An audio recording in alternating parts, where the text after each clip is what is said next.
to figure out, well, how to land your dream job. But first of all, people need to figure out what it actually is. So how do people go about figuring out what their dream job is? You'd be really surprised, Marie. The first question I ask everyone that I start a career conversation with is, what is your vision of the future? And I didn't have an answer to that up until probably 5 years ago. And that's fine. That's absolutely fine.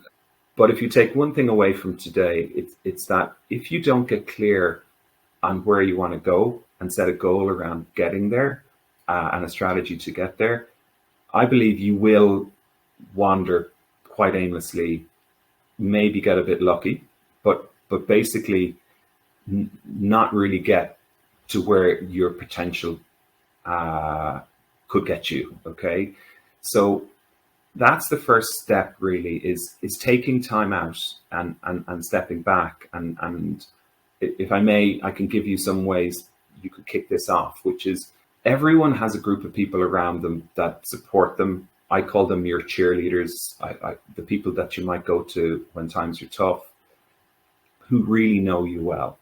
And at a first stage, that's what I did. I went to a mentor of mine. I went to my best friend's wife. I went to my sister and had conversations with them about where I was in my career.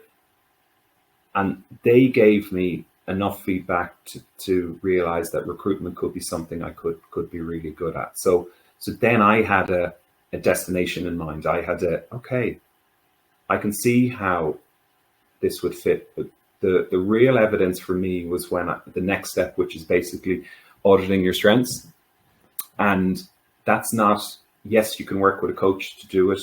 It's probably going to be more effective, but I didn't. I asked again for feedback from people, and it came back that I had kind of 3 to 4 core strengths. Because if you can align strengths and what you enjoy doing to a role, it can become something that becomes almost like something you start to love. So they would be the first two things that you need to do. But I have lots of more steps, so I don't know if you want me to continue or have any questions. Yeah, I think the steps are really useful. For me, like you, I think if you ask most people where they see themselves in 5 to 10 years, they don't really know. They give a standard rote answer in an interview, but I think they don't really know. But like that, anything is achievable if you set your mind to. It sounds cheesy, but it is. You have cause and effect. If you have a target in mind and you keep on working towards it, eventually you'll achieve it. That's a fact.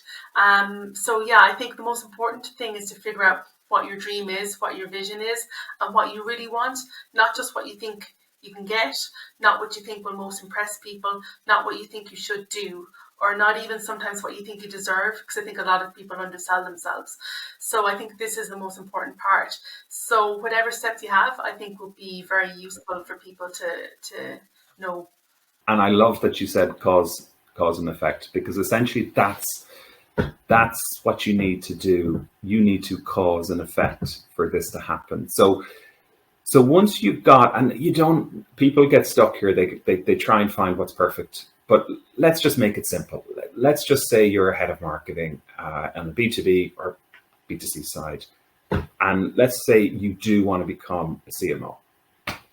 Well, my advice is you get out your laptop, you get out the whiteboard, and you start researching industry verticals based on your knowledge to date, based on hopefully a bit of strength-based work that you've done, based on your time on this planet that stand out to you. Obviously, growth industries are to me the obvious ones to go to, but it could be the non-for-profit sector. But pick at least 3 industry verticals.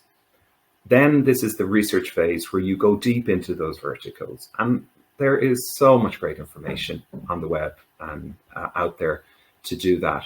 But the real trick, I guess, to this, and this is something I've evolved in my model to help people land their dream job, is start looking, just when you start to see people that stand out, that maybe even inspire you, or at least go, oh my God, like, how did that person go from like the FMCG business into, the tech business? How did they make that happen? Or it could be someone that's like gone further than the CMO position, and is, because less than 10% of marketeers make it to, CEO. They could be the GM of their company. So if you can spot and identify, I say at least 3 inspiring people, what you've got now is 3 verticals, hopefully 10 companies within those verticals, and 3 people that you've almost like your North Star that you can point yourself to. And guess what? Success leaves clues. And this is where I guess I see people, I give this advice out to everyone. I mean, when they come, and I train our teams to give this advice out to everyone, because if you're not going beyond the extra mile in your job search and you're just in business as usual, which is just responding to the ads that come up on the platforms, your chances of success are with that 95% of people that are doing that. Whereas if you want to step into the 5% of people that are actually spending a few hours a week on this, and if you're out of a job, you really should be spending 2 to 4 hours a day doing this, you're now climbing into that 5% of the job seekers that are doing something different.